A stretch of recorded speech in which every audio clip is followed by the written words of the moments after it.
Je voulais commencer par des mauvaises nouvelles, non pas pour vous déprimer, mais pour être sûr qu'on regarde le réel, voyez, qu'on ne soit pas dans un rêve.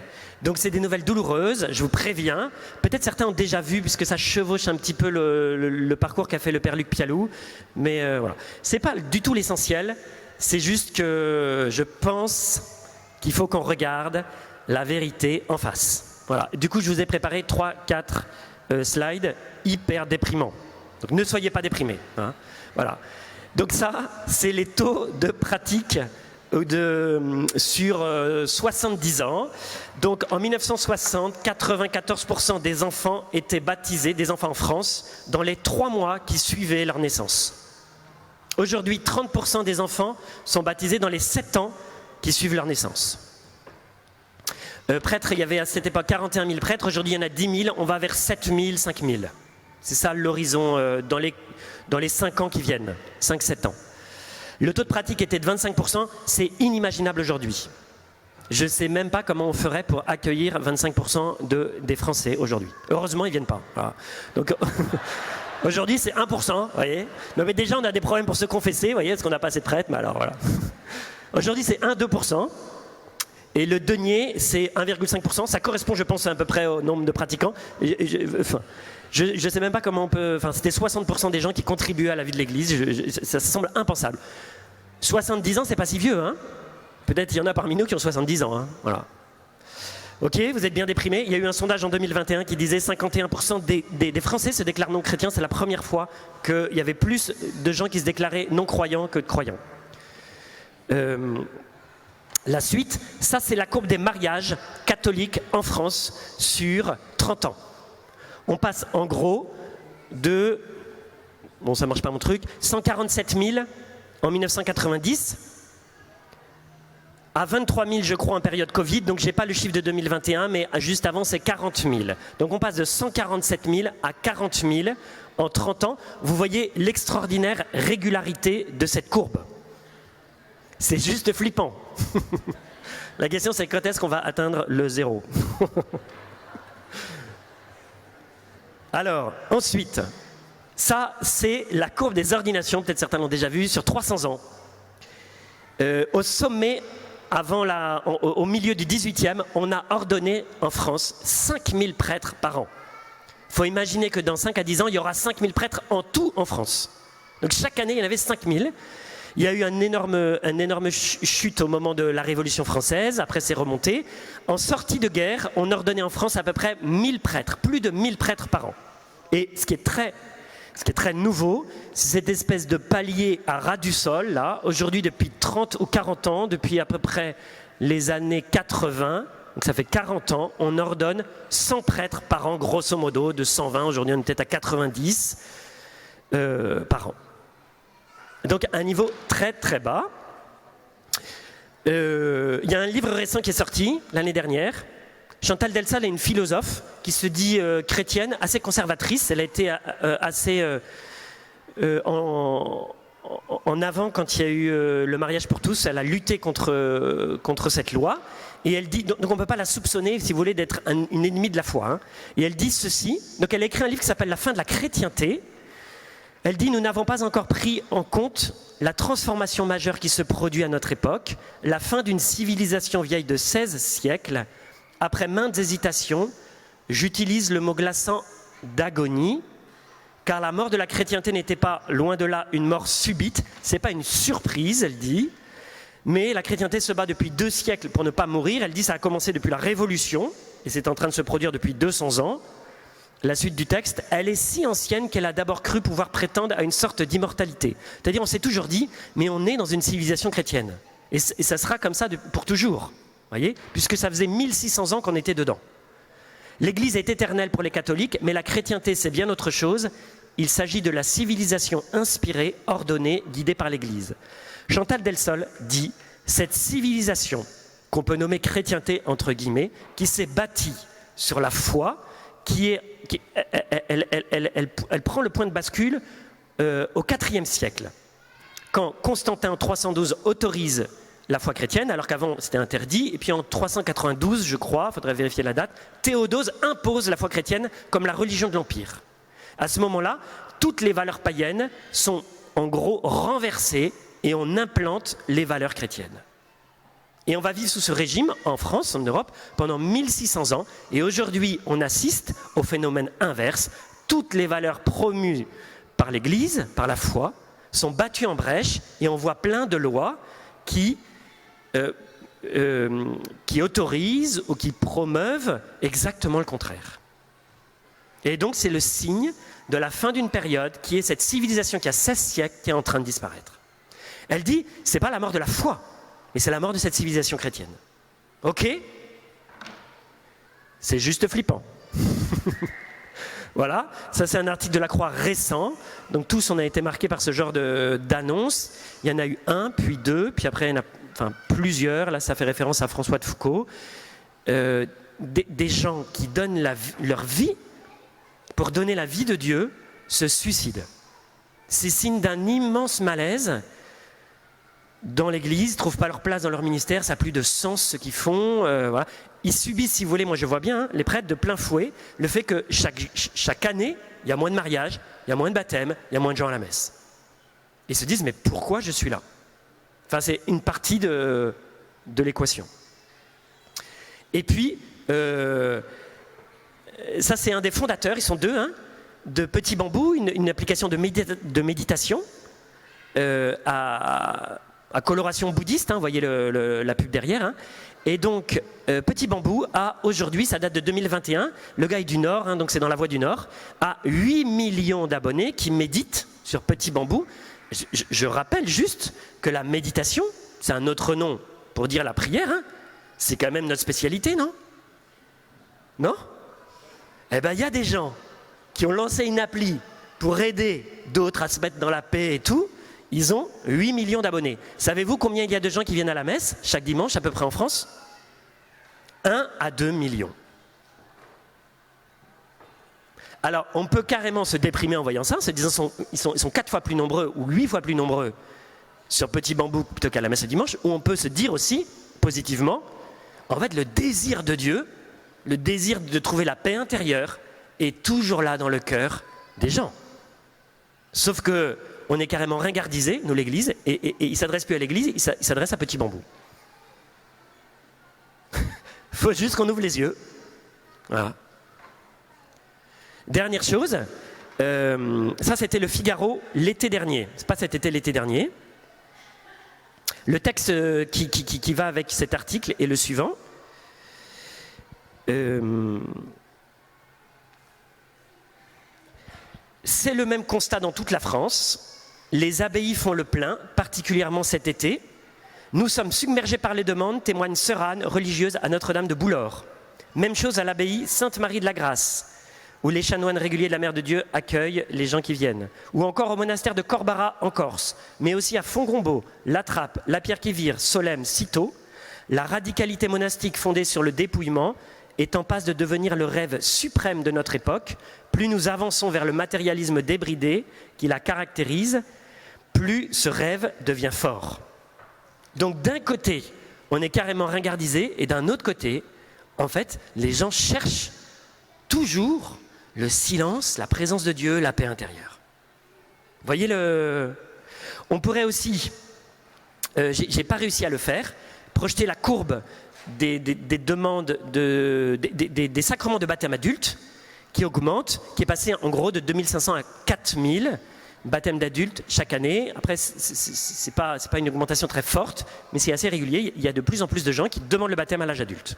Maintenant, c'est un phénomène qui est petit par rapport au grand phénomène qui est les gens quittent l'Église, enfin ne viennent plus à l'Église catholique. Voilà. Alors, l'Église va-t-elle disparaître? Alors, la première chose à dire, c'est que des temps difficiles sont devant nous. On peut dire on y est déjà, hein, mais ils sont aussi devant nous. Nous entrons dans une phase où la foi chrétienne est très, très minoritaire. On est une composante parmi d'autres. Peut-être pour certains, c'est une évidence. Je pense au monde rural, qui voit ça de façon très forte. Peut-être pour d'autres, ce n'est pas du tout une évidence. Parce qu'on a quand même des zones où il y a plein de monde à la messe, il n'y a même pas la place de se garer sur le parking. Et franchement, on peut vivre dans une espèce d'illusion que c'est comme avant. En fait, ouvrons les yeux, ça n'est plus comme avant. Ça n'est plus comme avant. Ce mouvement est très fort. Il est en train de se produire et il va se produire. On ne va pas dire qu'il est irrévocable, mais en tout cas, il a lieu. Et du coup, sortons du déni, mais en même temps, ne soyons pas désespérés. Voilà. Deuxième chose, je voulais vous citer un texte que Joseph Ratzinger a écrit en 1969, c'est-à-dire il y a combien de temps 50 ans, qui dit ceci: de la crise actuelle émergera l'Église de demain, une Église qui aura beaucoup perdu, elle sera de taille réduite et devra quasiment repartir de zéro. Elle ne sera plus à même de remplir les édifices construits pendant la période prospère. Le nombre de fidèles se réduisant, elle perdra nombre de ses privilèges. Elle devra quasiment repartir à zéro. Il y a 50 ans, ouais, Joseph Ratzinger a écrit ça. C'est carrément dingue parce que c'est en train de s'accomplir. La suite du texte. Pour moi, il est certain que l'Église va devoir affronter des périodes très difficiles. La véritable crise vient à peine de commencer. Il faudra s'attendre à de grands bouleversements. Mais je suis tout aussi certain de ce qu'il va rester à la fin, une Église de la foi.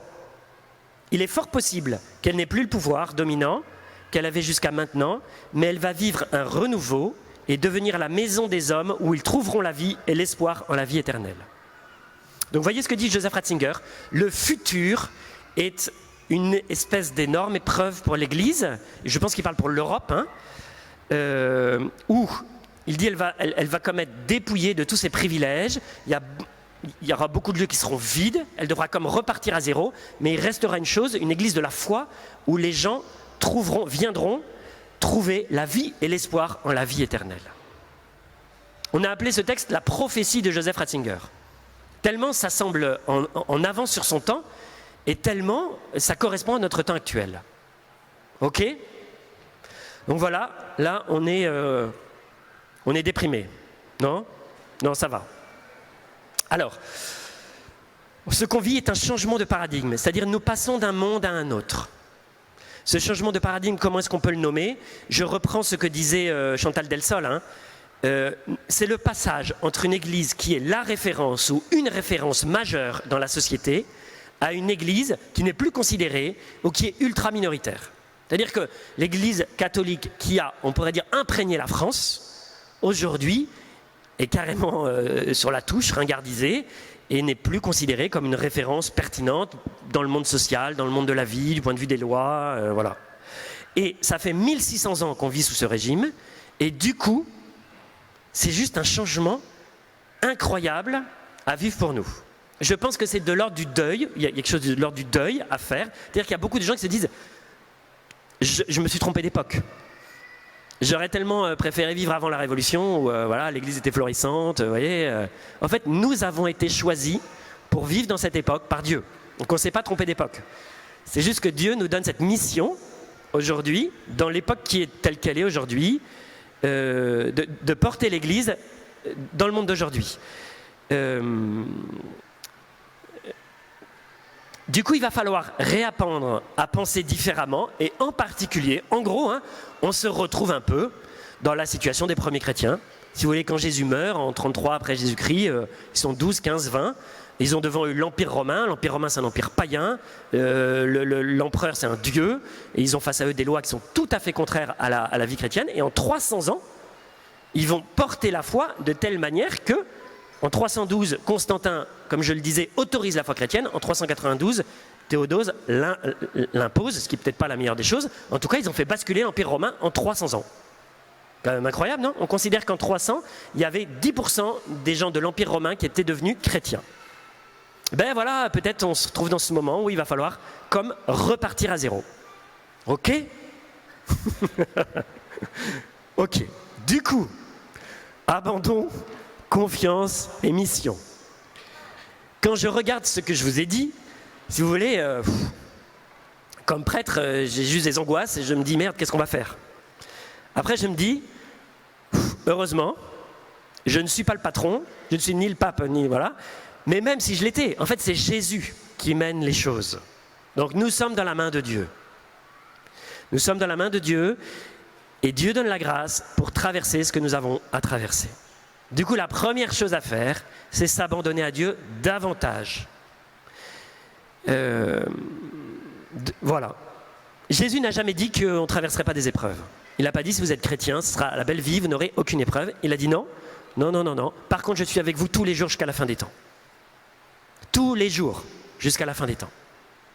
Du coup, on peut s'abandonner à lui, on peut se confier à lui, et puis il y a une autre dimension qui est, on doit un peu se réveiller sur la mission. Vous voyez ? Et donc, c'est vraiment mon sujet d'aujourd'hui.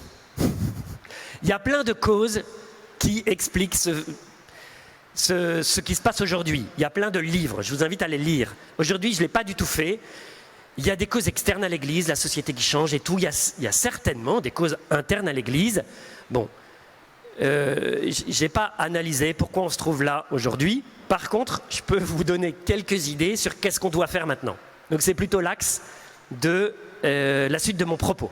Voilà. Alors, la première chose qu'on doit faire, le pape François il dit, c'est qu'on ne doit pas dire on va faire comme on a toujours fait. Il dit ça ne peut pas être un critère. Hein? Donc si notre pastorale, dans la pastorale il y a deux choses. Il y a le message. Le message ne change pas. C'est Jésus-Christ qui est mort, qui est ressuscité, qui nous aime, qui a donné sa vie pour nous. Jésus est le même hier, aujourd'hui et demain. Par contre, la façon dont on porte ce message, dont on l'annonce, ça change. Et ça s'adapte au temps. Et le pape François il nous dit, il faut qu'on s'adapte. Mais le poids de nos habitudes rend ceci difficile. Donc on a une difficulté à changer. C'est pour ça qu'il dit, on a toujours fait ainsi, c'est une phrase qui revient dans les paroisses, ça ne peut pas être un critère valable. Ok ? Et il dit, je rêve qu'on mette en premier un choix missionnaire, c'est-à-dire la mission. Et donc un choix qui soit capable à partir de ce choix, de la mission, on soit capable de transformer toute chose, hein, il explique, hein, les habitudes, les styles, les horaires, le langage, les structures ecclésiales, pour qu'elles deviennent un canal adéquat de l'évangélisation et pas pour l'autopréservation. Nous, on fait le contraire, c'est-à-dire qu'on ne change pas nos habitudes, nos styles, nos horaires, notre langage, notre structure, et on fait de l'autopréservation. L'air de rien, c'est chaud, hein. Le défi, il est grand. Donc, il dit, on doit changer notre façon de penser en se disant, on doit penser à partir de l'évangélisation, c'est-à-dire des gens qui ne viennent pas, pour qu'on puisse leur annoncer la bonne nouvelle de Jésus-Christ.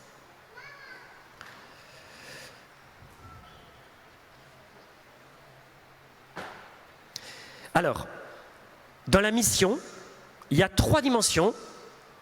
On peut voir dans la mission 3 dimensions fondamentales. La première dimension, c'est une dimension personnelle. Chacun d'entre nous, on doit, c'est ce que disait la petite vidéo avant, hein, être témoin, annoncer Jésus-Christ à ceux qui nous entourent. Chacun d'entre nous, on a cette responsabilité, c'est la dimension personnelle de l'évangélisation. Il y a une autre dimension de l'évangélisation qui est la dimension sociale, qui vise à transformer le monde pour qu'il soit plus juste, plus respectueux des petits, plus tourné vers la vérité et le vrai bien, le bien véritable. Ça, c'est vraiment le monde du travail et de tout l'engagement associatif. Et puis il y a une troisième dimension, qui est une dimension ecclésiale. Comment est-ce qu'on peut revitaliser l'Église? Comment est-ce qu'on peut la transformer pour qu'elle soit, comme le dit François, plus adéquate à sa mission? Et donc je voulais maintenant décliner ces 3 dimensions. Donc dimension personnelle, c'est que, à notre hauteur, on a tous une responsabilité qui est d'être témoin de Jésus. Je vous ai remis cette phrase de Paul VI, « Évangéliser la grâce et la vocation propre de l'Église, son identité la plus profonde, l'Église existe pour évangéliser. » C'est assez étonnant comme phrase, hein.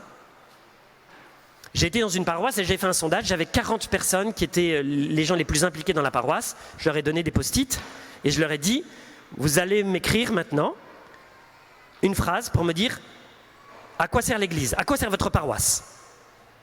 Et donc les gens ont répondu, la paroisse sert pour me donner l'Eucharistie, la paroisse sert pour me donner le pardon de Dieu, la paroisse sert, voilà. Certains ont dit la paroisse sert pour annoncer Jésus-Christ à ceux qui ne le connaissent pas. Après j'ai classé en 2 colonnes, la paroisse est là pour moi. Et de l'autre côté, la paroisse est là pour ceux qui ne sont pas là. J'ai eu 75%, la paroisse est là pour nous, et 25%, la paroisse est là pour ceux qui ne sont pas là. Je pense qu'il y a des paroisses où j'aurais 100%, 99%, la paroisse est là pour moi. C'est quand même un problème. Hein. Parce que Paul VI dit, c'est bizarre, mais l'Église a sa vocation en dehors d'elle-même. En permanence. On peut avoir l'image du Père miséricordieux de la parabole des 2 fils, hein, qui est à l'extérieur de la maison et qui attend le fils prodigue. Et qui a comme les yeux fixés sur l'extérieur et qui attend qu'il revienne. Alors la réponse est pour l'intérieur ou pour l'extérieur? La réponse est, la paroisse vous nourrit pour que vous alliez en mission. La paroisse ne vous nourrit pas pour que vous engraissiez. Comprenez? Le pape François, il dit, connaissez la parabole des 99 brebis, hein?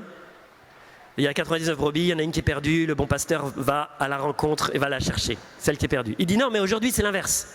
Il y a 99 brebis qui sont perdues, il n'y en a plus qu'une, et qu'est-ce qu'on fait? On la caresse, on la soigne, on la nourrit, on la peigne. Et il dit, mais on n'est plus des pasteurs, on est devenus des coiffeurs.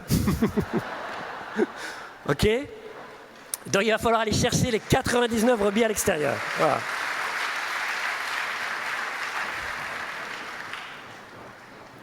Donc peut-être, vous êtes dans une paroisse où il y a plein de monde.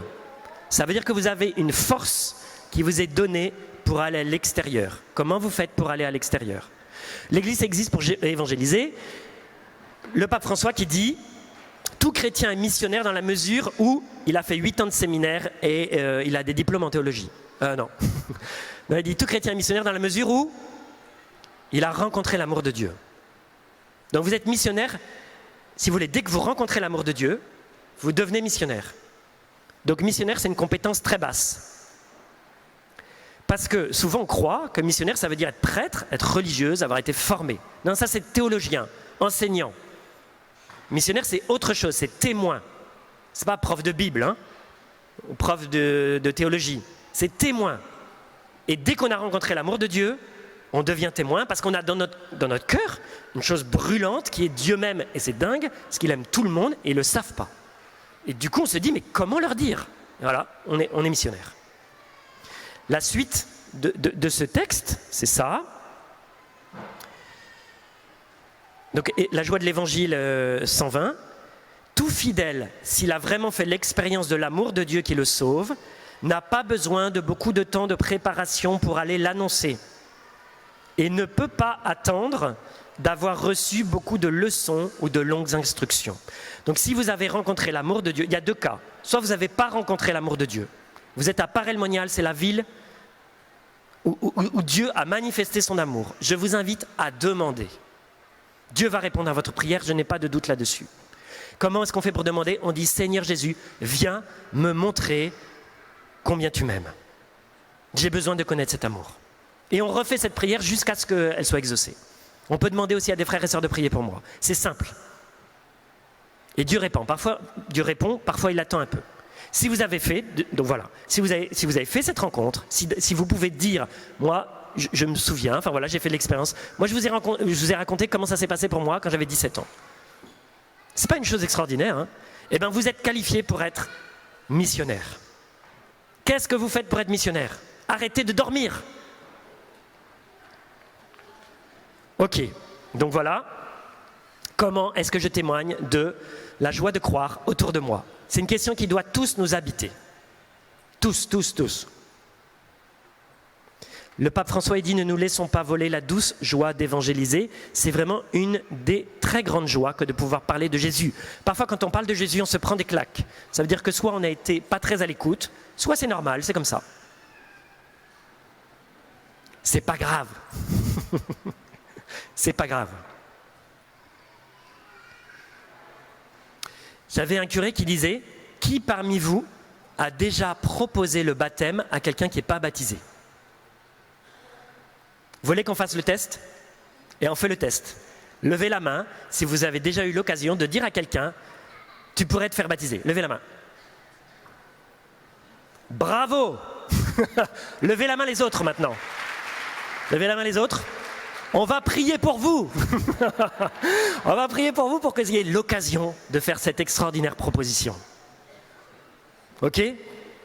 Que l'année prochaine, tout le monde lève la main. Donc première dimension de l'évangélisation, la dimension personnelle. Tous, nous sommes des missionnaires. Deuxième dimension, la dimension sociale. La tâche première des laïcs, c'est la transformation du monde. Du coup, vous êtes, je pense, voilà, laïcs, de ce que je vois, 99%, là, votre tâche est dans le monde, ça n'est pas dans la sacristie. Et le monde est le champ propre d'action des laïcs, c'est ce que dit Paul VI, c'est-à-dire le monde politique, le monde social, le monde économique, le monde de la culture, des sciences, des arts, de la vie internationale, des médias. Tout ça, c'est votre champ d'action. Et Dieu vous envoie pour transformer ce monde et le rendre plus juste. Ça ne veut pas forcément dire annoncer explicitement Jésus-Christ. Mais quand vous participez à la création d'un monde plus juste, vous évangélisez. Ça fait partie de l'évangélisation et c'est la tâche première des laïcs. Donc, il y a toute la question, c'est le 4e chapitre de la joie de l'évangile, vous pouvez aller le relire, qui s'appelle la dimension sociale de l'évangélisation. Donc c'est une dimension très importante, je ne vais pas trop la traiter, parce que vous l'avez déjà un peu traitée. C'est, quel est être à l'écoute du cri du monde? Quelle est la cause qui touche mon cœur? Est-ce que c'est la question de la vie? Est-ce que c'est les questions de l'environnement? Est-ce que c'est la quête de sens dans le travail? Est-ce que c'est les migrants? Est-ce que c'est les pauvres, les exclus, les fragiles, leur place dans la société? Bref, toutes ces questions fondamentales. Est-ce que c'est la question des injustices? Toutes ces questions fondamentales qui traversent le monde aujourd'hui. Mais vous ne pouvez pas, comme laïc, vivre ou travailler dans un métier qui contredit ça. C'est-à-dire, vous vous dites, moi je gagne ma vie, mais en fait je fais un truc qui détruit la planète. Ou qui contribue à l'accroissement des inégalités. Vous ne pouvez pas faire ça. Il faut demander à Jésus de trouver sa place. Comment je peux améliorer le monde? En même temps, vous devez vivre, hein, ça ne veut pas dire...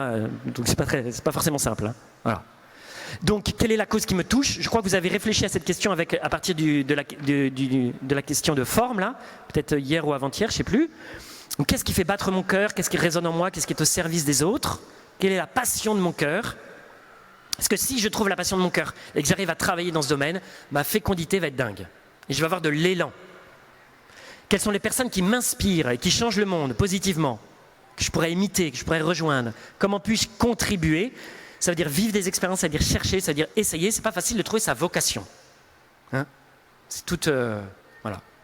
Après, vous pouvez aussi l'être, enfin trouver votre vocation dans une institution qui n'a pas forcément ces valeurs-là, mais vous les portez. Mais il ne faut pas qu'elles contredisent ces valeurs-là. Voilà. Ok? Je m'arrête là-dessus. Je m'arrête là pour cette question. Troisième, donc il y a première dimension, dimension personnelle. Deuxième dimension, dimension sociale de l'évangélisation. Troisième dimension ecclésiale. Revitaliser l'Église. J'ai écrit tout à l'heure, l'Église va-t-elle disparaître? Alors il y a une parole qui nous dit, et moi je te le dis, tu es Pierre, sur cette pierre je bâtirai mon Église et la puissance de la mort ne l'emportera pas sur elle. Donc Jésus a donné à l'Église les promesses de la vie éternelle. Donc ça nous détend. Ça nous détend. Mais il n'a pas dit, je te promets que les puissances de la mort ne l'emportera pas sur elle en France. Donc pour chez nous, il faut quand même qu'on se... Enfin, et aussi, il dit cette phrase parce que des apôtres vont s'engager et avec la puissance de la grâce, ils vont pouvoir contribuer à la vie de l'Église. Voyez? Donc, c'est quand même un défi pour nous.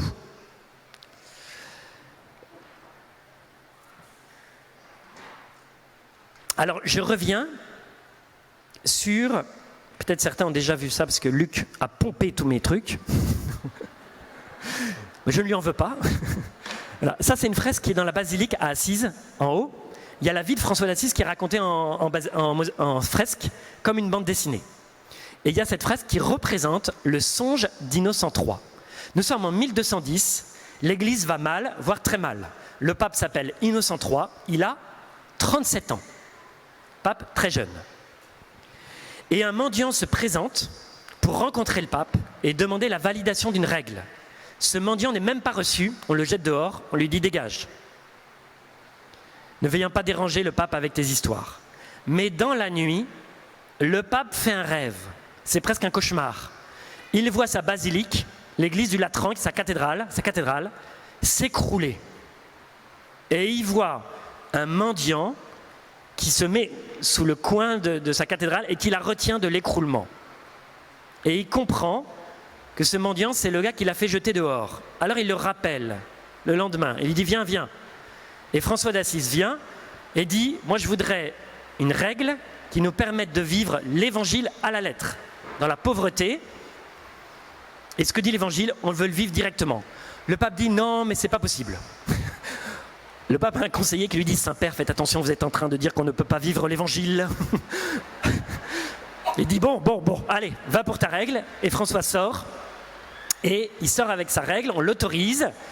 Et en fait, en priant, il entendra cette phrase, François rebâtit mon église qui, comme tu le vois, tombe en ruine. Alors, je voulais dire deux choses là-dessus. La première, c'est une parole qui a résonné vraiment dans mon cœur quand j'étais à Assise. J'ai prié devant le crucifix, on l'a encore, où François a entendu cet appel. Premier enseignement, le problème de l'église n'est pas nouveau. Vous voyez, 1210, Jésus lui-même dit, mon église tombe en ruine. Donc voilà. Donc si c'est difficile pour nous aujourd'hui, on peut se consoler en disant c'était aussi difficile à d'autres époques. Et deuxièmement, vous entendez Jésus qui dit, François rebâtit mon église. Donc François va comprendre, rebâtit la chapelle. En fait, l'appel de Dieu est plus large, rebâtit l'église. Je pense qu'aujourd'hui, il nous adresse cet appel. Et moi, de la part de Jésus, je vous l'adresse. Vous pouvez mettre votre prénom et écouter la parole résonner dans votre cœur. Rebâtis mon église, qui, comme tu le vois, est en grande difficulté. Donc comment faire? Je voulais vous proposer deux choses. Donc dimension ecclésiale, là j'ai mis la mission, mais c'est dimension ecclésiale simplement. 1. Revitaliser nos paroisses. 2. Réimplanter des églises à partir de zéro. Alors, revitaliser, transformer nos paroisses. Peut-être vous avez déjà vu ces slides, je les passe hyper vite. Parfois la paroisse c'est méga compliqué, on arrive, on se dit ouh là là, mais qu'est-ce que je dois faire moi? Ou parfois c'est une accumulation d'activités incroyables, voyez. Parfois c'est un self-service où on vient demander, je voudrais une prestation, la musique de Titanic pour faire la sortie pour mon mariage sur le parvis de l'église. Ah non, la foi, non. Mais par contre la musique du Titanic, oui. Ouais. Et du coup, parfois c'est carrément épuisant, les fidèles et les prêtres sont épuisés. Alors la paroisse c'est pas ça, la paroisse c'est plutôt ça, c'est-à-dire comment est-ce que c'est un lieu qui fait grandir les gens? De l'extérieur de l'église vers les disciples missionnaires. Normalement, on vous a parlé de ça tout au long de la session. Et donc, c'est faire en sorte que nos paroisses redeviennent ces jardins, voyez, fertiles, où on fait grandir les gens. Ça veut dire réfléchir en termes de processus. Peut-être vous avez vu cette idée du processus, c'est-à-dire d'étapes qui permettent aux gens de grandir et à la grâce de se déployer en eux. Donc la session elle a été construite à partir de cette échelle, en commençant par la prière, la rencontre de Jésus, la fraternité, comment est-ce qu'on peut travailler ensemble, être une famille, comment est-ce qu'on peut s'enraciner en Jésus, la formation, comment est-ce qu'on s'engage dans le service, et aujourd'hui moi je vous fais la mission. Ça correspond, si vous voulez, à des cercles d'engagement qui sont représentés. Le monde, voyez, c'est tous les gens qui nous entourent. La foule, c'est ceux qui se questionnent un peu sur Jésus. Et donc, on doit leur proposer la rencontre avec Jésus. La famille, c'est ceux qui se rassemblent, qui vivent la fraternité. Les disciples, c'est ceux qui s'engagent à la suite du Christ. Les disciples serviteurs, c'est ceux qui s'engagent plus encore dans le service. Et les disciples missionnaires, c'est vous, parce que vous vous engagez dans la mission. Voilà. Et donc, l'idée, c'est de reprendre nos paroisses pour qu'elles réfléchissent comme ça, en dynamique, plutôt qu'en statique. Voyez ? et pas en accumulation d'activités. Voilà. Du coup, comment je sers dans ma paroisse? Peut-être vous êtes sans paroisse fixe, hein, vous vous promenez. Peut-être vous n'allez pas dans la paroisse. La paroisse, c'est la fontaine du village à laquelle tout le monde vient étancher sa soif. Donc je vous invite à rejoindre une paroisse et à vous lier avec elle. La logique, c'est d'aller au plus près. Peut-être, si c'est compliqué, vous pouvez aller dans un lieu qui vous convienne. Mais il faut tous qu'on soit incarnés dans un lieu. Vous voyez, il y a une dimension personnelle dans la foi, il y a une dimension communautaire. La paroisse permet de vivre cette dimension communautaire. Il y a aussi une dimension universelle qu'on vit en diocèse ou même dans l'Église universelle. C'est aussi la famille de Dieu qui se réunit pour louer Dieu. Du coup, comment je reçois dans ma paroisse, comment je sers dans cette paroisse qui est ma famille, qui n'est pas un supermarché spirituel, mais qui est ma famille.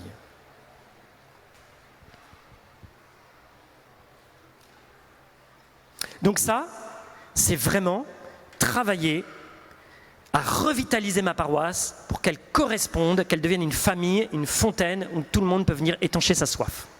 Il y a une autre question qui est de dire, mais qu'est-ce qu'on fait dans les lieux où il n'y a plus rien? Alors, c'est une question qui est un peu provocante, parce que, comme je le disais, on a maillé la France d'églises, chaque village en a une, et on avait maillé avec des curés partout, partout.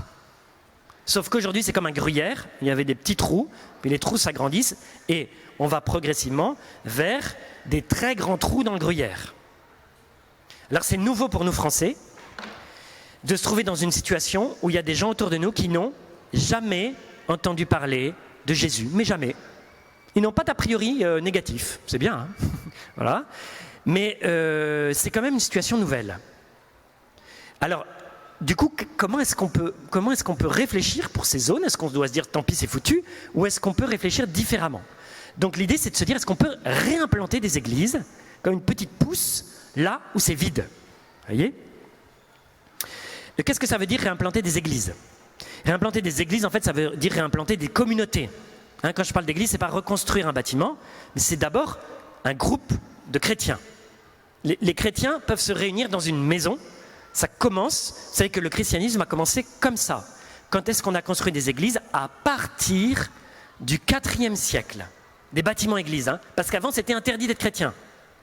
Donc pendant 300 ans, la foi s'est propagée dans les maisons, sans bâtiment.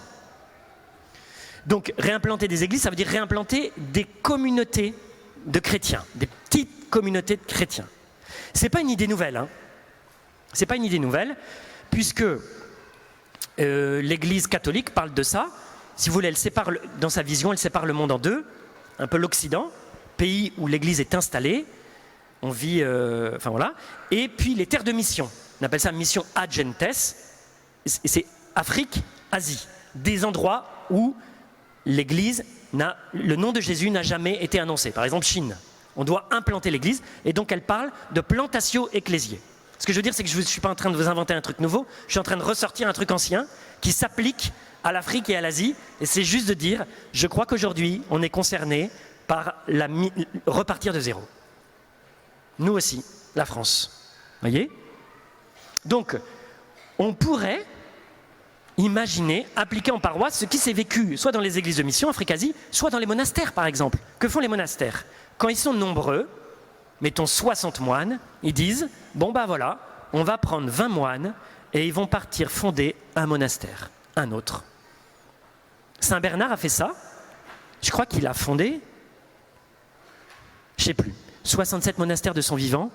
Quand il meurt, je crois, dans l'ordre cistercien, il y a 300 monastères qui sont entrés.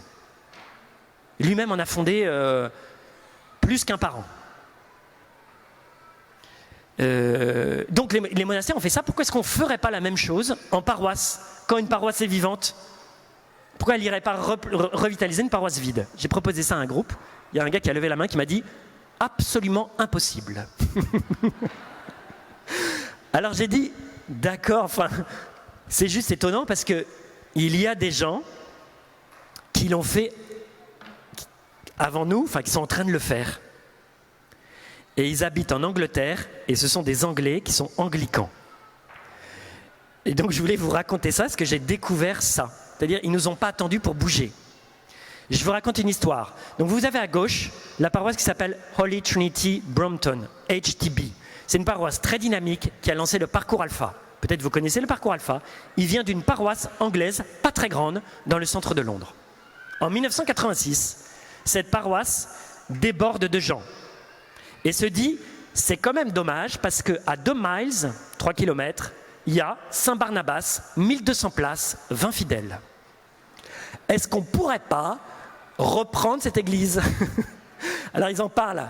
Donc on est en monde anglican, donc c'est pas catholique, hein, c'est anglican, mais il y a quand même des évêques et des pasteurs qui sont mariés.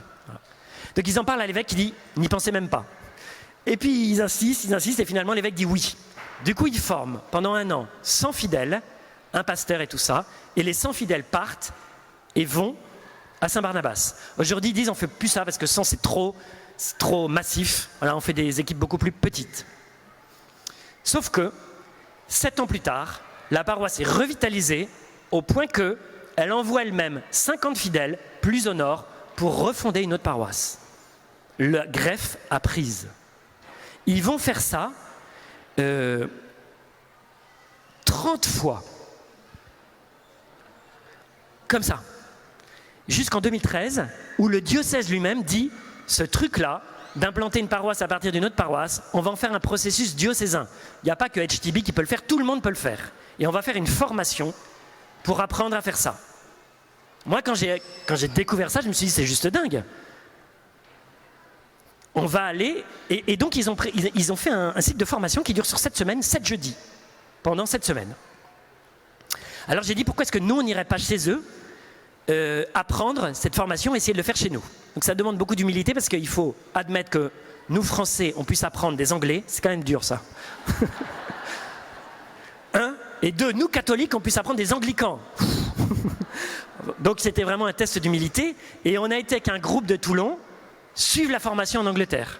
Donc c'était dingue parce qu'on prenait l'avion le matin, on courait, on arrivait à 10h, ça commençait, on suivait le machin. Donc on s'est retrouvés dans un groupe, on était 150, il y avait 10 projets, nous on était un projet, et ils nous ont vachement bien accueillis, ils ont prié pour nous, on a fait 4 jeudis, puis après on a fait un peu à distance, et on est parti en se disant, bon, est-ce qu'on a un projet? Et le premier jour, à midi, au bout de 2 heures de formation, on disait, c'est sûr, on va le faire. L'équipe était surmotivée, et on se disait juste, quand est-ce qu'on commence? Et du coup, on s'est lancé. Alors, je voulais juste vous montrer comment ils voient les choses, les Anglais. Donc ça, c'est tiré de leur slide. Hein. Ils disent une église touche entre 2 et 10% de sa population. 10%, c'est quand on est à Versailles. Hein. Sinon, c'est plutôt 1-2%. Ça veut dire que 99% des gens, 95% des gens ne sont pas touchés. Et donc, les actions qu'on fait classiquement ne sont pas suffisantes. Pourquoi est-ce qu'on ne regarderait pas tout ce qu'il y a autour de l'église? C'est-à-dire les quartiers nouveaux, les lieux de travail, les quartiers résidentiels, les lieux publics, les cafés, d'autres lieux de culte qu'on a, les écoles. Ça, c'est la paroisse Sainte-Marie. Et tous ces lieux, il n'y a pas de présence d'église. Et pourquoi on ne se poserait pas la question, comment est-ce qu'on rejoint ces gens? Et on essaye de faire une action dans un de ces lieux. On ne fait pas tout, hein. Voilà. Et donc, ils disent, toute paroisse peut devenir une église qui implante, voilà, à l'intérieur même de sa zone géographique, en essayant de faire une action novatrice pour rejoindre des gens qui ne viennent pas à l'église, par exemple dans les écoles. Ou alors des petits groupes dans des quartiers résidentiels. Ou alors un lieu de culte qui est désaffecté, comment est-ce qu'on peut le réinvestir, voilà. Ou on fait des rencontres dans un café. On trouve des idées nouvelles et on trouve des modèles nouveaux pour toucher des gens qui ne viennent pas d'habitude à la messe. Et on les garde pendant un temps jusqu'à ce qu'ils soient prêts à rejoindre la grande église. Première méthode. Deuxième méthode, pourquoi est-ce que la paroisse Sainte-Marie ne pourrait pas envoyer des missionnaires à la paroisse Saint-Joseph qui est toute vide? Peut-être elle est à 5 km, peut-être elle est à 10 km. Parfois, sans déménager, on peut changer de paroisse et aller dans un lieu désaffecté ou en grande difficulté. Donc certaines paroisses sont appelées à refonder une paroisse voisine. Alors nous, c'est ce qu'on a voulu faire.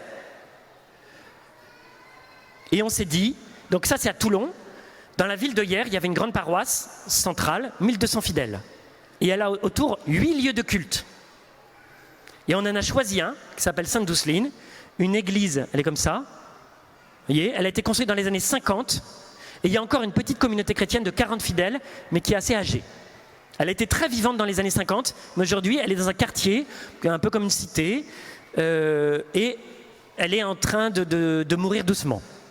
Alors, il y a une famille qui est venue à Londres avec nous, là, vous les voyez, hein, c'est des vrais gens, comme vous, ce ne sont pas meilleurs, et ils se sont dit, nous, on est prêts à déménager et à venir habiter dans le presbytère avec nos enfants. On a demandé à nos enfants, sont d'accord. On a été suivre le cours avec eux, et pendant 1 an, on s'est préparé pour commencer le lancement d'une nouvelle communauté chrétienne dans cette église de Sainte-Douceline. Le truc, c'est que ça a commencé en plein Covid, mais c'est pas grave, on ne s'est pas découragé. Alors, regardez ce que dit Jean-Paul II. Non, François, à la Rotte, en janvier 2020, j'exhorte les pasteurs à soutenir les couples d'époux missionnaires qui sont humbles et disponibles pour rejoindre ces places et ces immeubles de nos métropoles que la lumière de l'Évangile et la voix de Jésus n'atteignent pas et où elle ne pénètre pas. Donc c'est ce que je fais. Je vous exhorte et je vous encourage en vous disant, est-ce qu'il n'y en a pas parmi vous qui sont prêts à quitter le cocon de votre église, qui ont beaucoup reçu, qui savent tout sur tout, et pour partir dans un lieu où il n'y a rien. En groupe, hein, et formé. Pas comme ça, on vous lâche, puis après, voilà, au bout de 3 ans, vous êtes déprimés et désespérés. Non, ensemble. Donc nous, on a fait ça. Ça fait 2 ans. C'est en train de grandir. Pour l'instant, on n'a pas beaucoup de conversions, mais la famille, elle est très insérée dans le quartier. On est en train de lancer un grand jardin partagé. La mairie, elle a donné tout un terrain. Donc c'est la moyen, la porte qu'on a choisie pour toucher les gens, ce jardin dans la cité. Et puis, ils vont aller vers des actions qui sont maintenant plus peut-être d'annonces de Jésus-Christ, d'invitations au parcours Alpha et tout ça. Il y a d'autres paroisses qui réfléchissent à des choses comme ça. Par exemple, en Bretagne, à Ploubalé, à Dinard, voilà. Donc c'est pas unique. Qu'est-ce que je voulais vous dire? C'est qu'on a fait du coup une formation. Il faut que j'aille vite parce que c'est la fin, je pense. Ok. On a demandé aux Anglais, est-ce qu'on peut pas prendre votre formation et la faire en français? Ils nous ont dit oui, on vous donne tout. Du coup, on a fait l'année dernière un premier cycle prototype pour faire ça. Et cette année, on va le refaire, donc 3 fois 2 jours sur 3-4 mois, pour des gens qui sont prêts à aller implanter des églises dans des lieux où il n'y en a plus. Vous voyez? En Angleterre, je voulais juste terminer par ça, l'impact de ce truc est énorme. Ça, j'ai pris en photo. Hein. Donc ça, c'est une photo qui mesure l'impact de cette opération. Vous avez une courbe en barre qui descend. Ce sont le nombre de fidèles pratiquants de 950 000 à 700 000 de 2017 à 2030. C'est la projection que font les Anglais sur la décroissance de la pratique, qui est à peu près régulière. Vous avez une courbe qui monte comme ça, qui est ce qui projette l'impact de l'implantation d'églises dans la zone de Londres. Leur objectif, c'est d'ici 2030, 275 nouvelles églises implantées d'ici 2030. Et la synthèse des deux, vous voyez une courbe qui se stabilise et qui remonte un peu. La courbe s'appelle « Reversing the Decline », inverser le déclin. C'est-à-dire qu'il considère que d'ici 2030, le déclin, enfin l'église anglicane à Londres sera en croissance numérique. Je ne dis pas ça parce que c'est les chiffres qui sont importants, mais c'est juste pour vous dire que ces choses-là ont un vrai impact et considèrent qu'aujourd'hui, c'est le moyen privilégié pour toucher des nouvelles personnes. Ils ont... je vous montre hyper vite ça. Voilà. Ils ont un projet de dire... Ils ont déjà implanté 2700 églises dans l'ensemble de l'Angleterre aujourd'hui, et leur rêve, c'est de dire pourquoi est-ce qu'on n'imaginerait pas 10 000 églises réimplantées d'ici 2030. Quand j'ai entendu ça, moi je me suis dit c'est juste dingue. Nous on va fermer 10 000 églises, ils vont en ouvrir 10 000. On peut faire quelque chose, non? Ok, on peut faire quelque chose. Voilà. Donc notre idée, c'est de pomper ce qu'ont fait les anglicans et de le faire à la façon catholique. Et ils sont d'accord. Voilà.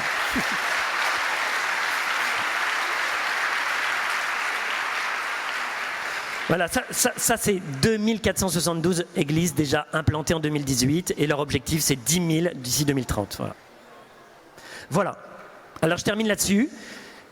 3 questions qui reprennent les 3 dimensions de l'évangélisation. Comment moi je témoigne personnellement? Comment je participe à la transformation du monde? Comment je m'implique dans la revitalisation de l'église? Ça c'est des questions pour vous. Et ensuite des propositions pour continuer à avancer. Je vous donne des idées. par exemple, visionner en groupe dans votre paroisse le parcours Va rebâtir mon église qui est sur Emmanuel Play et qui vous permet de réfléchir sur votre paroisse, comment la transformer. Ou alors acheter à la librairie le livre Changer dont on vous a parlé, qu'on dédicacera, qui est un livre où il y a 10 personnes qui ont contribué, notamment des prêtres et des laïcs. Avec le Père Luc, moi-même j'ai été contributeur. Une autre idée, c'est aller visiter une paroisse qui se transforme. On peut vous donner des adresses dans ces cas-là. Envoyez un mail à Luc, le Père Luc Pialou, il a mis son mail. Vous voyez, Dinard, Reims, Toulon, Lyon, dans la région parisienne. Il y a des églises près de chez vous qui sont un peu plus avancées, qui peuvent vous inspirer. Une autre idée, c'est revenir l'année prochaine pour participer au parcours vraiment de transformation missionnaire. Une autre idée, c'est de dire, moi je suis disponible pour réfléchir à l'implantation d'une église dans un lieu défavorisé. Dans ces cas-là, envoyez-moi un mail à implanteréglise@gmail.com et nous, on va faire un parcours qui va avoir lieu cette année, sur 2022-2023. Et on cherche des gens qui sont disponibles pour le faire. Les Mosser que vous avez vus, ils continuent à travailler, mais ils ont pris du temps aussi pour la mission. Mais ils font les deux en même temps. Voilà. Ok, on va prier juste un instant avant de terminer. Voilà, Seigneur Jésus, merci pour cet appel à la mission que tu nous envoies, que tu nous adresses dans notre Église en France qui est en difficulté. Tu nous as choisis depuis toute éternité pour être les bonnes personnes, pour rebâtir l'Église. Et tu nous envoies en nous disant, va, rebâtis mon Église qui, comme tu le vois, tombe en ruine. Seigneur, nous voulons te dire, je suis disponible. Je veux contribuer à mon niveau, à ma manière, là où je suis, de façon personnelle, à la transformation de la société et à la revitalisation de l'Église en France. Seigneur, montre-moi où tu m'appelles et viens me donner la joie de la mission. Amen.